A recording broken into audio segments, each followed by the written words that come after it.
Good evening, House of Prep. How you guys doing? My name's Jerry. I live outside of Nashville, Tennessee. Now look, we're in the path of a storm. Now it's not going to be a hurricane by the time it reaches us. I'm talking about Ida, okay? You know the saying, in the eye of the storm? Well, that's kind of where some folks in New Orleans are facing right now. Tomorrow, probably by tonight, tomorrow, the waves and the winds and the waters and the rain and everything's going to start picking up. And let's talk about prepping in the eye of the storm, right? Or before, hopefully you've prepared before. Some of you, hopefully you've gotten out of Dodge. Like if you're right there at the water, at the Gulf, that's not a good place to be when the eye hits. It's expecting to be a Category 4. And by the time it comes on into the country, on the land, it's obviously going to weaken. It may slow down and pump out a lot of rain. So with wind, with a lot of rain, if you have a lot of saturated ground, trees may begin to fall, especially if there's wind, and the root system just can't hold if it's oversaturated. Limbs and things may fall, and you may or may not experience power outages for those that are in the path of this storm. We had some rain here where I'm at tonight, and one of the local newspapers was already posted online saying that there's already like 500 people without power. So fortunately where I'm at, we don't have a lot of power lines and things.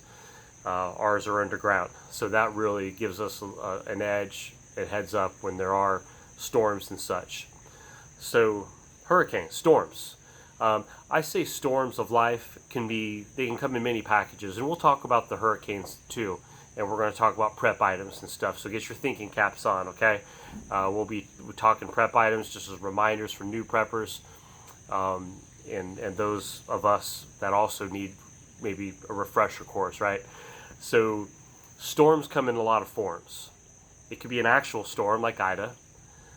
It could be that phone call of a loved one or something that happens just out of the blue that you didn't expect. With everybody being sick and the sickness going around again this year, sometimes you get those phone calls, or you pull up social media and somebody posts that they're at the hospital, all right, and they're now on breathing machines and things like, wow, I didn't expect that to happen so fast. Pneumonia kicks in, things like that. And I know even in the YouTube creator world, we have some folks that have been sick. I know John over at Prepper Nation. I haven't seen him make a video in a week, and I think I heard somebody or saw somebody comment on a video somewhere that he had been real sick and that it had turned into pneumonia. And obviously you can't get through coughing, you can't make videos when you're doing that. I tried. We've been through that route. So storms comes in a lot of different ways. We talk about the big storms of life, like grid shutdowns in life, and potential wars and rumors of wars, and just all kinds of storms. But pretty much if you're prepping for certain things, they're going to overlap into prepping for other areas too. Or you can become very versatile, and it doesn't take a lot to prep for other things once you've begun preparing for something. So find a few things that do valid in your mind. If you're still on the fence on prepping, find a few things that validate it for you and begin preparing for that. And then as other things began to evolve around us and the storms of life roll in, you can evolve and spread out a little bit and begin prepping for other types of things. So let's just start with the storms of life, okay, or the actual real storms, whether it's a hurricane, a tornado, a tsunami, just all these different things that come in. They bring out power outages, they can bring floods, they can have supply lines shut down for days at a time. So it's good to have some supplies. Even the different emergency services will recommend, hey, make sure you have a good supply of water on hand. Make sure you have a supply of food on hand. Make sure that you have all of your personal documents, your valuables and things, in waterproof containers or totes. Like your just anything that's documents or things that you would keep, maybe a mortgage, maybe it's your car information, maybe it's insurance information. Have all that stuff readily available. So when you're preparing, and what kind of things do we get? Okay, let's go into the prepping things now. I would say lighting is the first thing that comes to mind. Whenever power goes out, we don't say, "Quick, grab a bag of beans." We don't say that. Okay, when the power goes out, when the power goes out, we don't say, "Quick, grab the Berkey filter system." No, we don't. That's normal. I mean, maybe your household, maybe that's what you do. Those are the first things that you guys go out and grab when the power goes out. Usually, typically in the past, especially when I lived in Florida and I've been through some storms, the first thing that we say is grab some light, okay? Whether it's in the form of our phone, because now we have phones nowadays, right? They have a built-in light to them usually, and you grab the flashlight.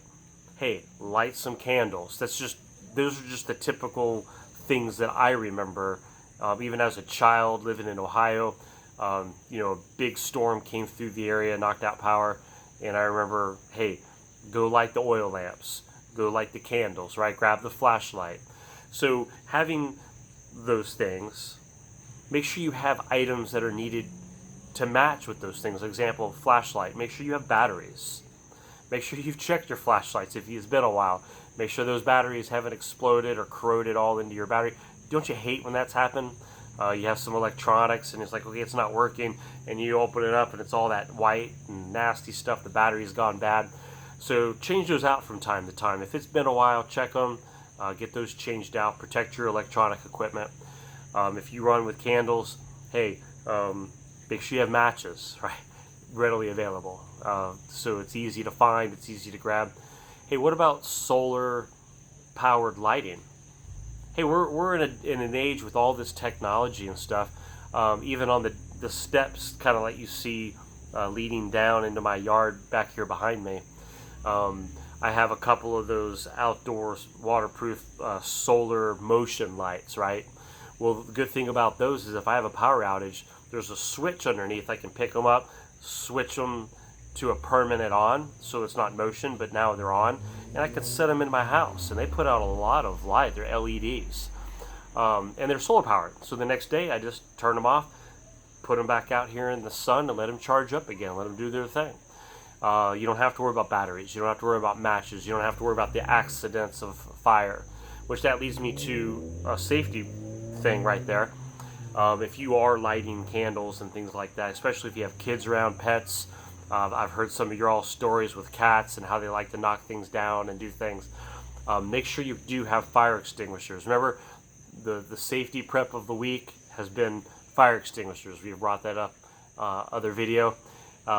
So make sure you do have some fire extinguishers on hand, that they're easy to get to, that they're in the areas that you will be lighting candles and such, and emergency cooking.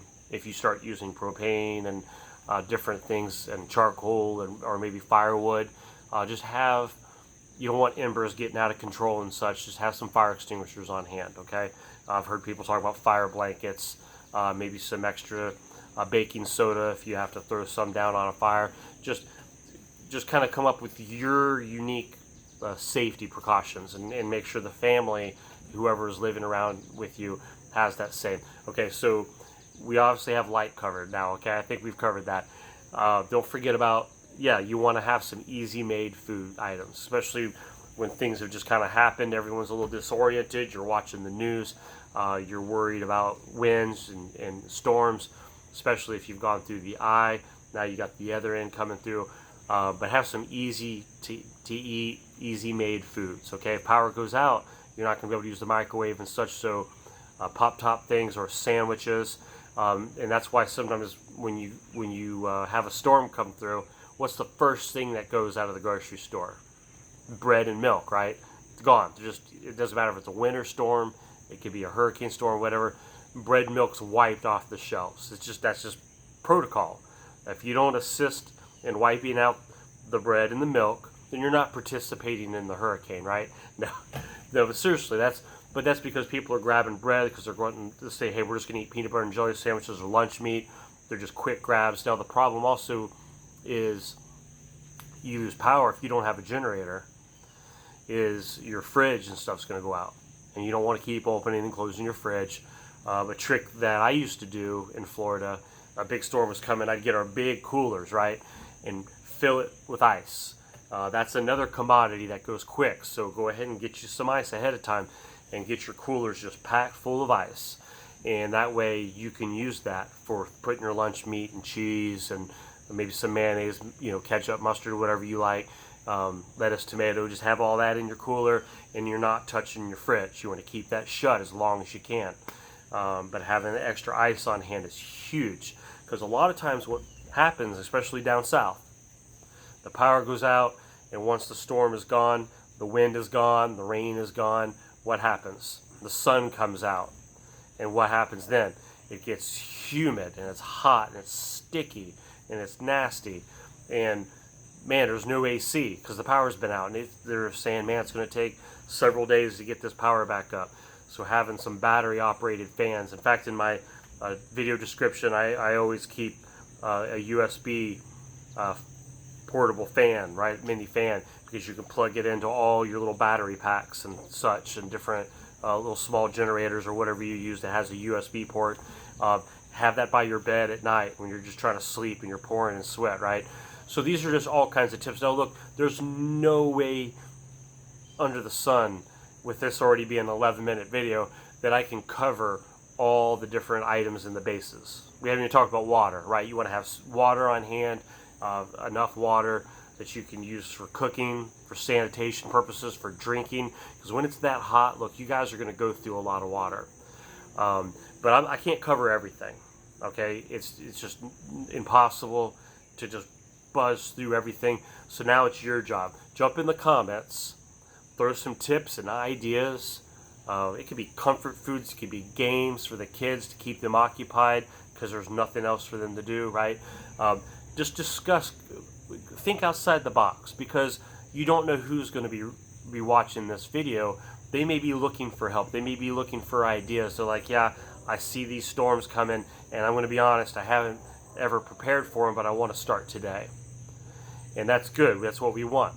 So everyone, I appreciate the time. I hope you guys have a great weekend. I just wanted to stop in. Now look, for those that are going to be in that eye, right, in the main brunt of the storm, look, you're in my thoughts and you're in my prayers. I hope that you've already made it to safety. If you're watching this video and you live down in New Orleans, I hope you're watching this from a motel somewhere, or a friend up north, or somewhere where you're going to be safe and sound. Or if you're hunkered down, hey, look, good luck.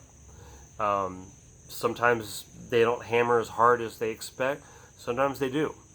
So you've seen Katrina, right? You saw what happened years ago with that. So it's better to be safe than sorry, guys. I'm serious. Just take care of yourself. Human life is very valuable, and something that's precious. And items can be replaced, your stuff can be replaced, but your family can't, and your lives can't. So look, take care of yourself. Do what you got to do to be protected. And hey, look, I will talk to you guys later. Okay? All right. Bye now.